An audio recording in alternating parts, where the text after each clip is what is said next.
Ravi de vous retrouver pour cette première édition complète de la soirée sur Al-Oula, à la une aujourd'hui.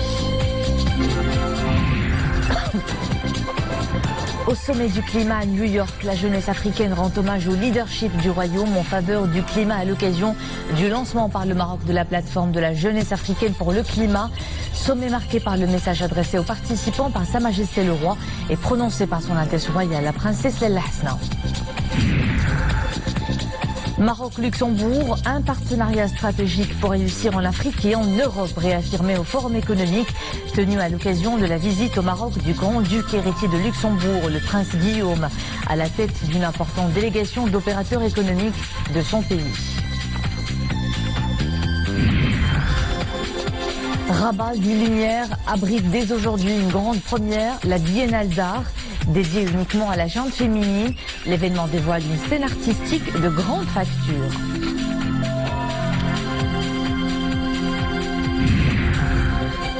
Et à Oujda, l'innovation et la création s'invitent au 6e festival de la Blouza. Cette tenue typique de la région de l'Oriental est ouverte sur son environnement africain et méditerranéen. L'urgence climatique réunit la planète à New York sous les auspices de l'ONU. Les dirigeants d'une soixantaine de pays se sont penchés hier sur une priorité mondiale, la lutte contre le réchauffement climatique. Les initiatives et les actions fusent de partout. La dernière en date est celle proposée par le Maroc par la création de la plateforme de la jeunesse africaine pour le climat, une initiative de la Fondation Mohamed VI pour la protection de l'environnement que préside son Altesse Royale la princesse Lalla Hasna. Des jeunes Africains ont d'ailleurs rendu un vibrant hommage au leadership du royaume en faveur du climat à l'occasion du lancement de cette plateforme. Mohamed Etleshkar. Le siège des Nations Unies à New York, où son Altesse Royale la princesse Lalla Hasna, présidente de la Fondation Mohamed VI pour la protection de l'environnement, représente Sa Majesté le Roi Mohamed VI à cette importante rencontre internationale destinée à accroître la mobilisation mondiale en matière de lutte contre le changement climatique. Cette rencontre déterminante, convoquée à l'initiative du secrétaire général de l'ONU, Antonio Guterres, est marquée par la participation d'une pléiade de chefs d'État et de gouvernement invités à annoncer des initiatives, des actions et des plans concrets en vue de lutter contre le changement climatique. Dans un message adressé à ce sommet Action Climat, message dont lecture est donnée par son Altesse Royale la princesse Lalla Hasna, Sa Majesté le Roi Mohamed VI souligne notamment que l'Afrique doit être une priorité de l'action collective internationale en faveur de l'environnement. Sa Majesté le Roi qui met l'accent sur les efforts déployés par le Maroc en matière de lutte contre les changements climatiques et de sauvegarde de l'environnement, notamment en direction de l'Afrique, continent qui endure injustement l'impact du changement climatique. Sa Majesté le Roi Mohamed VI cite le premier sommet africain de l'action organisé à Marrakech qui avait enclenché une dynamique sans précédent pour l'opérationnalisation de 2 commissions climat africaines du bassin du Congo et de la région du Sahel, outre la coalition pour un accès à l'énergie durable formée conjointement avec l'Éthiopie au profit des pays les moins avancés, notamment en Afrique.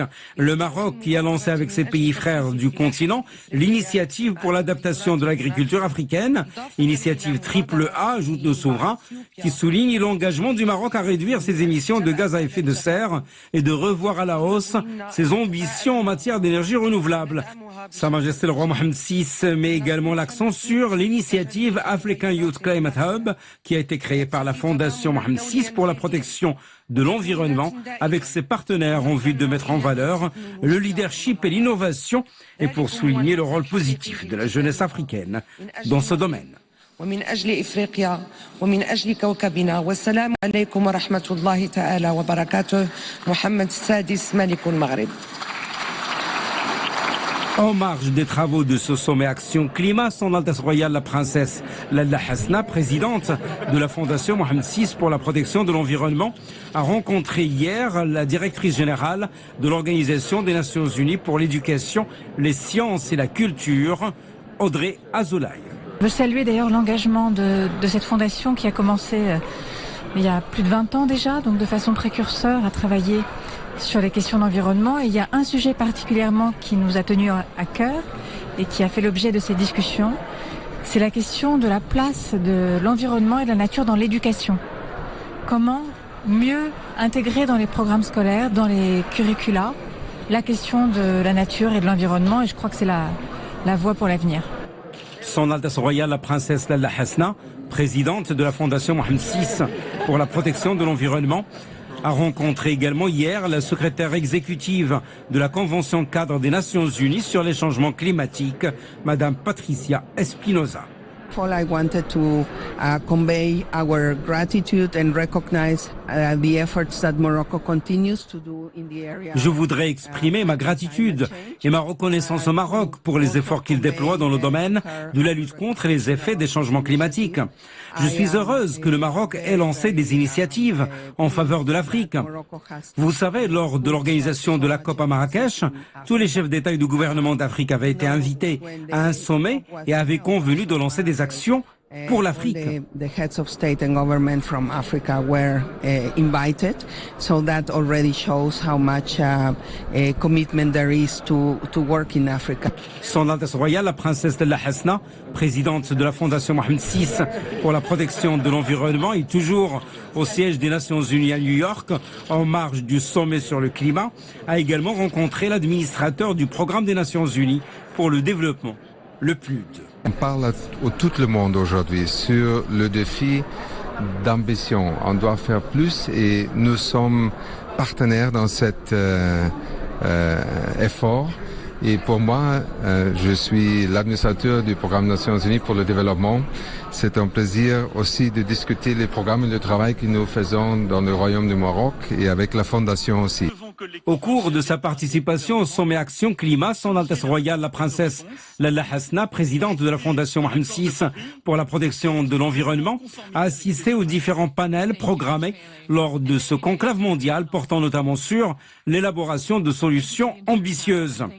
Quant à l'initiative African Youth Climate Hub, lancée par son Altesse Royale, la princesse Lalla Hasna, il s'agit d'un partenariat entre la Fondation Mohamed VI pour la protection de l'environnement, le groupe de la jeunesse et de l'enfance à la Convention cadre des Nations Unies sur les changements climatiques, Yongo, le groupe OCP et l'université Mohamed VI Polytechnique. Sur ordre de Sa Majesté le roi Mohamed VI, le chef du gouvernement est à New York pour prendre part aux réunions de l'Assemblée générale des Nations Unies.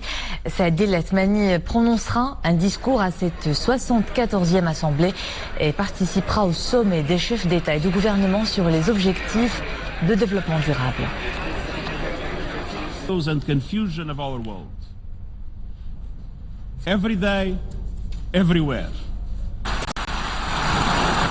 Autre fait marquant de l'actualité nationale cette fois-ci, la visite au Maroc du grand-duc héritier de Luxembourg, son Altesse royale le prince Guillaume, et de son épouse, son Altesse royale la princesse Stéphanie de Lannoy. Le prince Guillaume est à la tête d'une importante délégation d'opérateurs économiques luxembourgeois. Ce matin, il a pris part à Casablanca au Forum économique Maroc-Luxembourg, un forum axé sur un secteur vital, l'économie numérique et la digitalisation des services publics. Sarah Katir. Que l'on peut trouver. Dirigé par le vice-premier ministre, ministre de l'économie Étienne Schneider, la mission économique luxembourgeoise au Maroc comprend une délégation d'hommes d'affaires composée d'une 60aine de représentants d'environ 50 entreprises qui reflètent le tissu économique varié et dynamique du Luxembourg. La digitalisation et la logistique sont au cœur de cette mission dont l'objectif est de booster la coopération entre le Maroc et le Grand-Duché du Luxembourg. Casa et Tanger, c'est les centres économiques, bien entendu, mais en fait, nous ne sommes pas limités du tout sur ces deux villes. Nous essayons de trouver les opportunités un peu partout au Maroc, et donc ça dépendra également des liens qui seront tissés durant cette mission économique. Nous sommes absolument ouverts à toutes les régions du Maroc.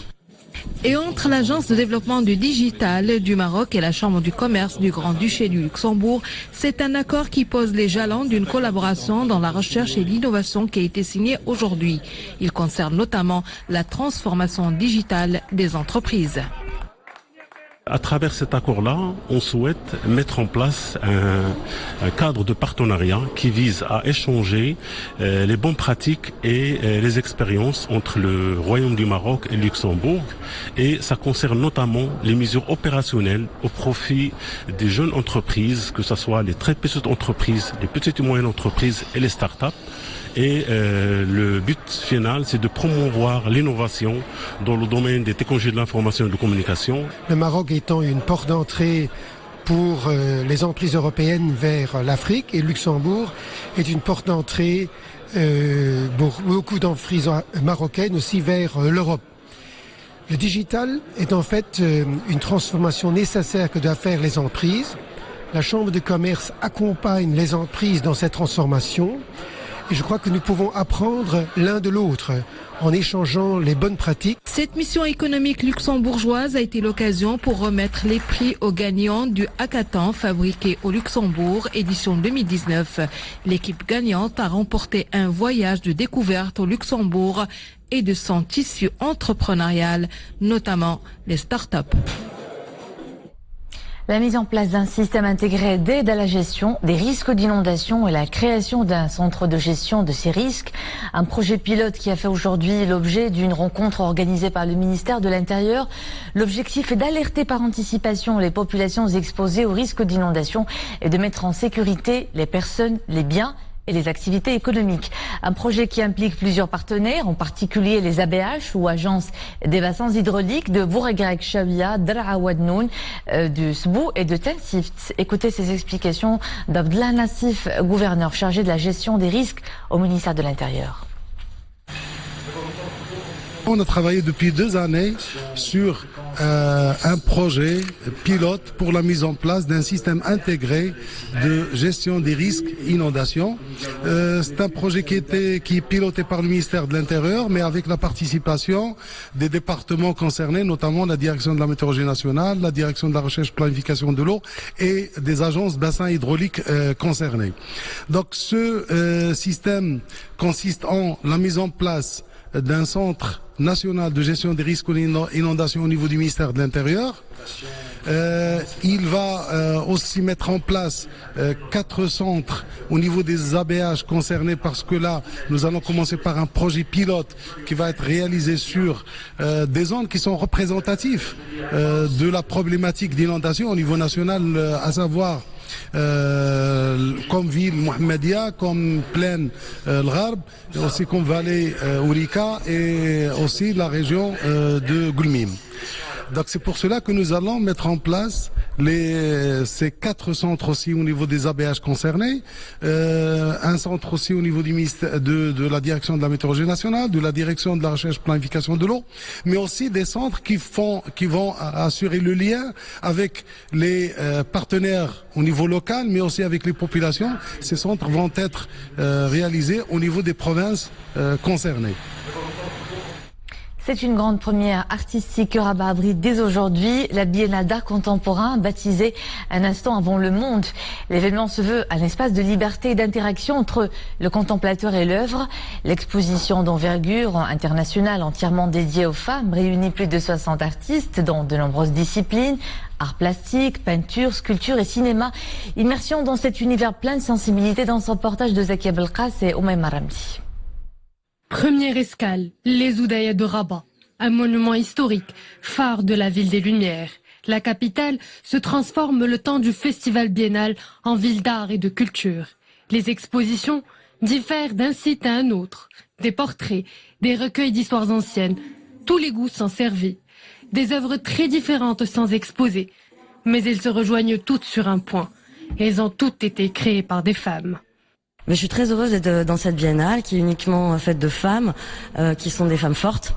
Parce qu'être une artiste, choisir cette position, c'est compliqué. Et voilà, donc je suis entourée de toute une farandole de femmes fortes et belles qui font un travail incroyable. Pour cette biennale, 11 sites emblématiques d'exposition à Rabat ont été exploités, dont pour la première fois Borj el-Kbir, un des lieux historiques de la capitale, qui était en réhabilitation et qui est devenu un musée d'images. Le Bourj vient d'enrichir la liste des sites culturels de la ville de Rabat. Dorénavant, c'est un musée d'images. Et d'ailleurs, c'est le premier musée de ce genre au niveau continental. Un édifice des plus anciens de la capitale. Réhabilité, c'est un point incontournable de ce festival. Un musée d'images qui en cache bien des merveilles. Sounds of Light est un de ces spectacles, un spectacle des plus extravagants. C'est une alchimie entre le chant, la lumière et la technologie qui décrypte les réactions cérébrales. Ce qu'on voit dans l'œuvre, en fait, c'est un bassin dans lequel l'eau vibre, et cette eau vibre en fonction de l'énergie du chant. Et donc, en fait, ce qu'on voit à la surface de l'eau, c'est ce qui se passe dans notre corps quand on entend ce chant qui nous traverse. Et la lumière change en fonction des émotions du chaman. Donc j'ai utilisé une interface cérébrale qui analyse tout ce qui se passe en fait dans sa tête, les zones qui s'activent pendant qu'il chante. Et du coup, ça change les couleurs qui se reflètent à la surface de l'eau. Et l'idée, c'est qu'on voit les émotions, on voit l'énergie, on voit ce soin. Portée par la Fondation nationale des musées du Maroc, cette manifestation qui durera 3 mois entend favoriser un dialogue entre les diverses disciplines de l'art et contribuer à redéfinir l'art dans ses paradigmes. Retour au très préoccupant dérèglement climatique, toujours à la une de l'actualité. Le rapport des experts climat de l'ONU sur le piteux état de santé des océans et des zones glacées a été adopté ce matin après une nuit blanche d'intenses débats. Les scientifiques et diplomates des 195 États membres du GIEC sont réunis à Monaco depuis vendredi.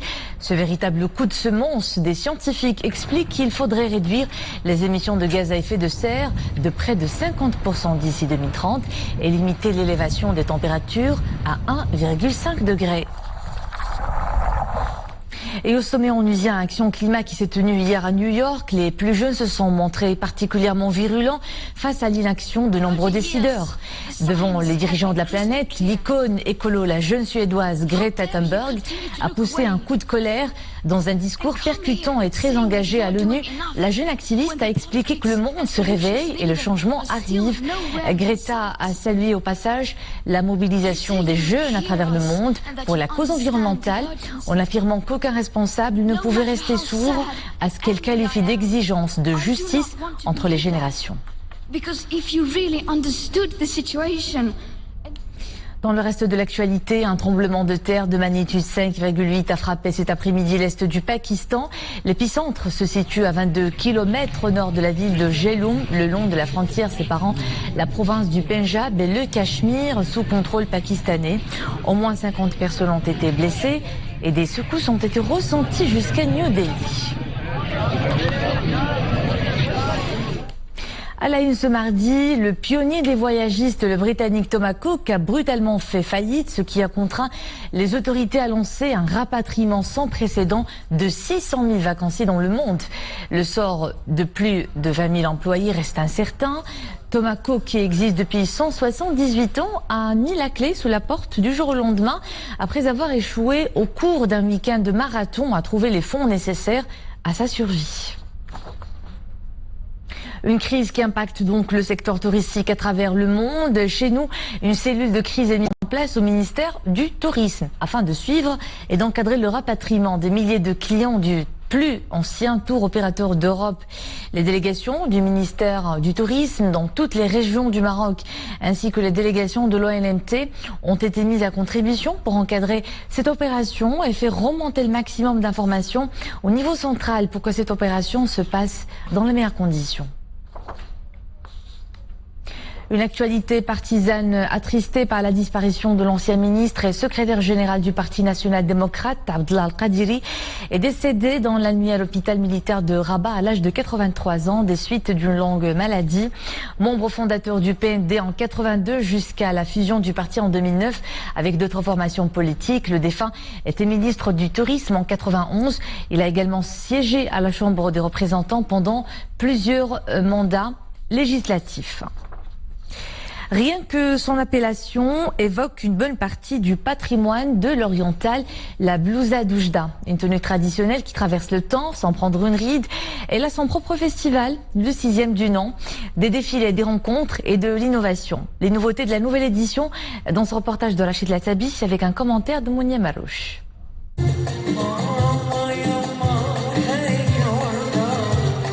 Agrémentée de broderies, de strass et de perles, cette robe si cintrée à la taille est toujours dans l'air du temps. Par son utilisation de plus en plus de matières et de perlages venus de partout, elle s'ouvre facilement à la modernité. Contemporaine, la blouse al-Oujdia s'impose dans le milieu de la mode et ce défilé est là pour nous le rappeler.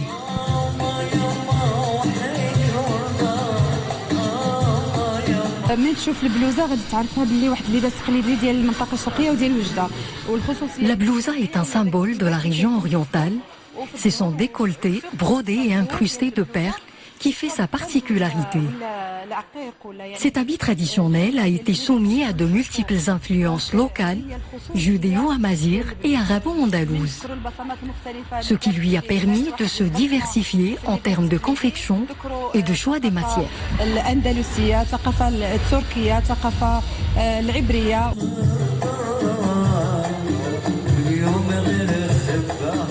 Cet habit d'apparat a failli disparaître dans les années 90, mais grâce à ce festival, il retrouve son lustre d'antan et sa somptuosité, au point que des stylistes d'un peu partout viennent jusqu'à Oujda pour s'en inspirer.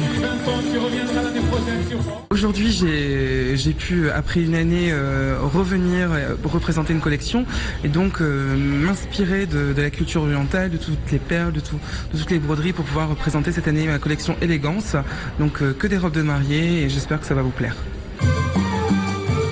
Et si ce patrimoine vestimentaire est toujours là et très tendance, c'est grâce à ces mains précieuses qui accomplissent un travail minutieux.